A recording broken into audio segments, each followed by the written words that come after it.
स्वागत है एक बार फिर आप सभी का आपके अपने यूट्यूब चैनल पीएस क्लासेस पर। तो दोस्तों आज के इस वीडियो लेक्चर में हम पढ़ेंगे निष्ठापन और भर्जन के बारे में। जी दोस्तों, आज के इस वीडियो लेक्चर में हम जानेंगे कि निष्ठापन क्या होता है, निष्ठापन की डेफिनेशन क्या होती है और निष्ठापन के एग्जाम्पल क्या होते हैं। साथ ही साथ दोस्तों वीडियो लेक्चर में हम समझेंगे कि भर्जन क्या होता है, भर्जन की डेफिनेशन क्या होती है और इसके एग्जाम्पल क्या होते हैं।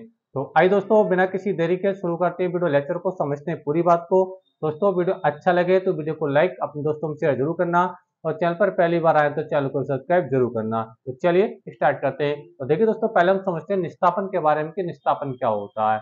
देखिए दोस्तों, मैं इसकी जो डेफिनेशन जो परिभाषा पहले आपको मैं एक बार ओरल आपको समझा रहा हूँ, फिर आपको स्क्रीन पर इसके एग्जाम्पल देकर आपको समझाऊंगा। ठीक है, तो निष्ठापन की जो परिभाषा ये है कि वह प्रक्रम जिसमें किसी सांद्रित अयस्क को वायु की सीमित मात्रा में इतना गर्म किया जाता है कि वो अयस्क पिघले भी ना और उसकी जो नमी है और जिसके अंदर जो कुछ गैसें होती है जैसे CO2 गैसें होती है ना, ये बाहर निकल जाए। तो ये जो फ्लोमिना होता है ये निष्ठापन कहलाता है। एग्जाम्पल देखिए मैं आपको समझा रहा हूँ। देखिए मैं एक अयस्क ले रहा हूँ बॉक्साइड, ठीक है, जो एल्यूमिनियम का मुख्य अयस्क है Al2O3 और 2H2O। ठीक है, तो ये एल्यूमिनियम का अयस्क, इसका नाम क्या है, बॉक्साइड। क्या है इसका नाम? बॉक्साइड। ठीक है, अच्छा अब बच्चों जब हम इसको गर्म करेंगे, क्या करेंगे बच्चों? गर्म करेंगे तो इसके अंदर जो H2H वाटर के दो मोलिकुल जो आपको देखें जिसको हम क्रिस्टलन जल कहते हैं, ठीक है, जब हम गर्म करेंगे, ठीक है, तो ये क्या हो जाएगा बच्चे? दूर हो जाएगा। इससे देखो क्या होगा, ये बचेगा, देखो Al2O3 और 2H2O, यानी जो वाटर के दो मॉलिक्यूल जो इसके अंदर जुड़े हुए थे नमी के रूप में, इसको जब हमने गर्म करा बच्चों तो ये नमी क्या हो गई बच्चों? दूर हो गई। तो इसी फिनोमेना को, इसी प्रोसेस को हम क्या बोलते हैं बच्चों? निष्ठापन बोलते हैं। देखिए दूसरा एग्जांपल मैं आपको देकर समझा रहा हूं। दूसरा एग्जांपल बच्चों, मान लीजिए हमारे पास जिंक कार्बोनेट है ZnCO3 है, ठीक है। अब इसको भी बच्चों हम गर्म कर रहे हैं, तो गर्म करने पर क्या होगा? देखिए यहां से बनेगा ZnO यानी जिंक ऑक्साइड, साथ में बच्चों क्या बचेगा? आपकी जो इसके अंदर गैस है CO2 यानी कार्बन डाइऑक्साइड यहां से रिलीज हो जाएगी। समझ में आ रहा आप लोगों को मेरी बात? तो ये फ्लोमिना होता है बच्चों निष्ठापन का। ठीक है, तो इसमें निष्ठापन में मेन चीज क्या होती है? तो वाटर के मॉलिक्यूल अलग निकलते हैं या फिर आपकी जो CO2 गैस होती है ये अलग निकलती है। तो ये फ्लोमिना क्या कहलाता है बच्चों? ये निष्ठापन कहलाता है।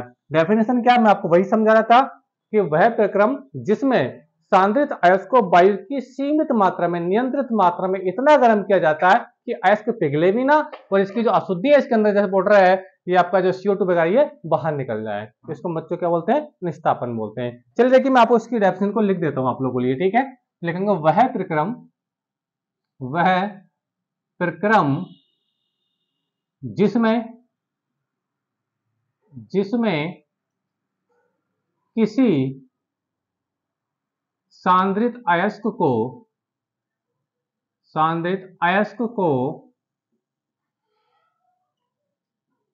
को इतना गर्म किया जाता है, इतना गर्म किया जाता है कि वह पिघले भी ना, क्योंकि ज्यादा गर्म कर देंगे तो ये पिघल जाएगा, पिघले भी ना, और इसमें से या इससे H2O, ठीक है, ये नमी के रूप में होता है, ठीक है, तथा CO2 आदि गैसें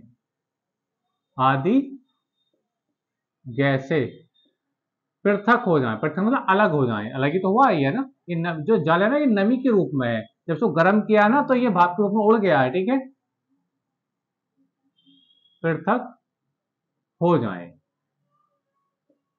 ठीक है, तो ये जो फ्लोमिना होता है, ये जो फ्लोमिना होता है बच्चों, इसको बोलते हैं बच्चों निष्ठापन। क्या लिखो? मैंने वही लिखा, वह प्रक्रम जिसमें किसी सांद्रित अयस्क को, यहाँ पे अयस्क कौन है? एक तो आपका जिंक कार्बोनेट है, एक पहला एग्जांपल, और दूसरा एग्जांपल बच्चों Al2O3 N2H यानी ये ऑक्साइड, ठीक है। अच्छा, इसको इतना गर्म किया जाता है कि वह पिघले भी ना, ठीक, पिघले भी ना, और इससे H2O यानी जहां से आप स्क्रीन पर देख पा रहे हैं, ठीक है, यहाँ आप नमी भी लिख सकते हैं, H2O तथा CO2 गैस से क्या हो जाए? पृथक हो जाए, ठीक है। तो ये फ्लोमिना क्या कहता है? निष्ठापन कहलाता है। तो आइए बच्चों मेरी बात आपको अच्छे से क्लियर हो गई होगी। यहाँ पे याद रखना बच्चों इंपॉर्टेंट बात ये है कि यहाँ पे जो वायु की जो मात्रा रहती है, ठीक है, यहाँ पे इस कंडीशन में वायु रहती है ना बहुत कम रहती है, यानी वायु की बहुत सीमित मात्रा रहती है जब हम इसको आइस को गर्म करते हैं, ठीक है। अच्छा, अब देखिए हम भर्जन पढ़ने वाले कि भर्जन क्या होता है, ठीक है। देखिए समझाते हैं आप लोगों को, हेडिंग आएंगे भर्जन, ये अगला हेडिंग है बच्चों भर्जन, ये क्या होता है, ठीक है। देखिए वह प्रक्रम जिसमें किसी अयस्क को वायु की अनियंत्रित मात्रा में, यानी इसमें जो वायु की मात्रा तो रहती है, ठीक है, लेकिन या तो ये वायु की मात्रा यहाँ पे बहुत कम रहती है, ठीक है, और लेकिन जो भर्जन वाला प्रोसेस होता है बच्चों इसके जब हम इसको गर्म करते हैं किसी अयस्क को, तो वायु की जो मात्रा रहती है बहुत ज्यादा रहती है, यानी वायु की अनियंत्रित मात्रा में इसको गर्म किया जाता है।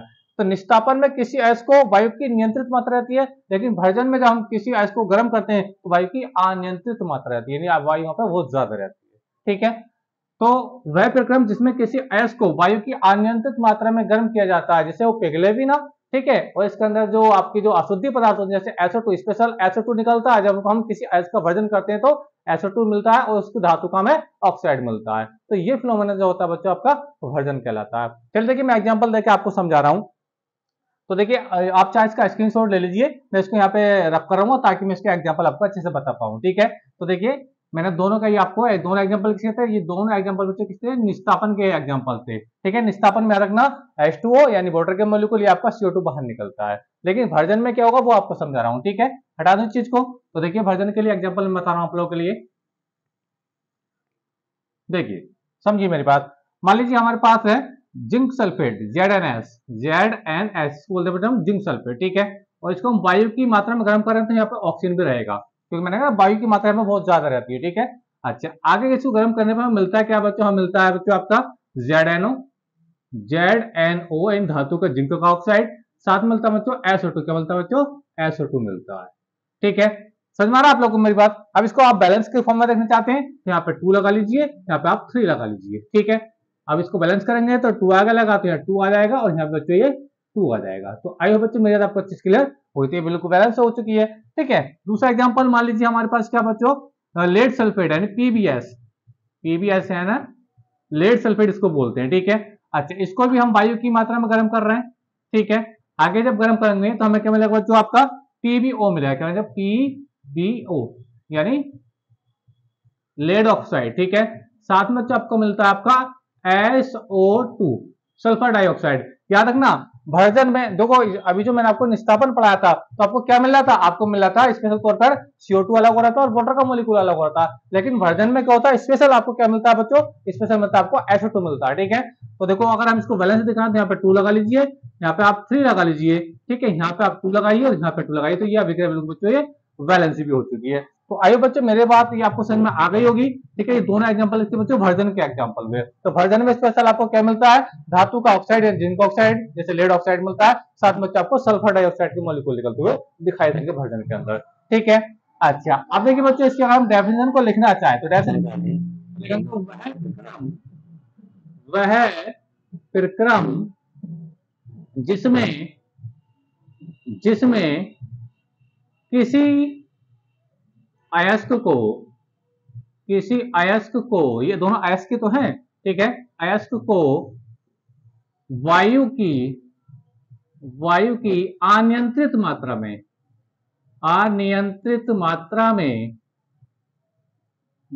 में इतना गर्म किया जाता है, इतना गर्म किया जाता है कि अयस्क पिघले भी ना, मतलब ये पिघले भी ना, अयस्क पिघले भी ना और इससे SO2 सल्फर डाइऑक्साइड आदि गैसें भी पृथक हो जाएं, पृथक यानी अलग हो जाएं, ठीक है। तो ये फ्लोमिना हो जाता है, ये भर्जन का फ्लोमिना होता है। तो दोनों में क्या लिखा लो आपको SO2 निकलता हुआ दिखाई दे रहा है, ठीक है। तो आइए बच्चों मेरी बात आपको अच्छे से क्लियर हो गई होगी। बस अंतर देखो बच्चे इसमें इतना है कि निस्तापन में हम जब किसी अयस्क को गर्म करते हैं निस्तापन में, तो वायु की बहुत कम मात्रा यानी वायु की बहुत नियंत्रित मात्रा रहती है, यानी उसको हम कंट्रोल कर सके वायु को। लेकिन भर्जन में जब हम किसी अयस्क को जब गर्म करते हैं बच्चों, तो इनको देखो यहाँ गर्म किया जा रहा है, तो क्या है बच्चों, ये गर्म किया जा रहा है, ठीक है। तो ये वायु की जो रहती है ना अनियंत्रित मात्रा रहती है, वायु की अनियंत्रित मात्रा, ठीक है। समझ में आप लोगों को मेरी बात। और भर्जन में एक बात और याद रखना आप लोगों को, यहाँ पे क्या निकलता है बच्चा आपका SO2 सल्फर डाइऑक्साइड मैनुअली तौर पर आपको निकलता हुआ दिखाई देगा। समझ में आप लोगों को मेरी बात। तो ये बच्चों आज ही हमने दो टॉपिक पढ़े, पहला पढ़ा बच्चों हमने निस्तापन के बारे में और दूसरा पढ़ा बच्चों भर्जन के बारे में। दोनों के एग्जांपल मैंने आप लोगों को बताया। कि आइए बच्चों आपको वीडियो पसंद आया होगा, वीडियो अच्छा लगा तो वीडियो को लाइक अपने दोस्तों में शेयर कर दीजिए। और इसी प्रकार बच्चों हमसे कंटिन्यू वीडियो चाहते हैं तो आज ही हमारे चैनल को सब्सक्राइब करने के साथ साथ बेल आइकन यानी घंटी का बटन जरूर दबाएं, ताकि हमारी आने वाली हर वीडियो का नोटिफिकेशन आप लोगों से मुझसे मिलता रहे। मिलेंगे नेक्स्ट वीडियो में किसी नए टॉपिक के साथ, तब तक के लिए धन्यवाद, बेस्ट ऑफ लक। अब आप इसका स्क्रीनशॉट दीजिए। Thank you.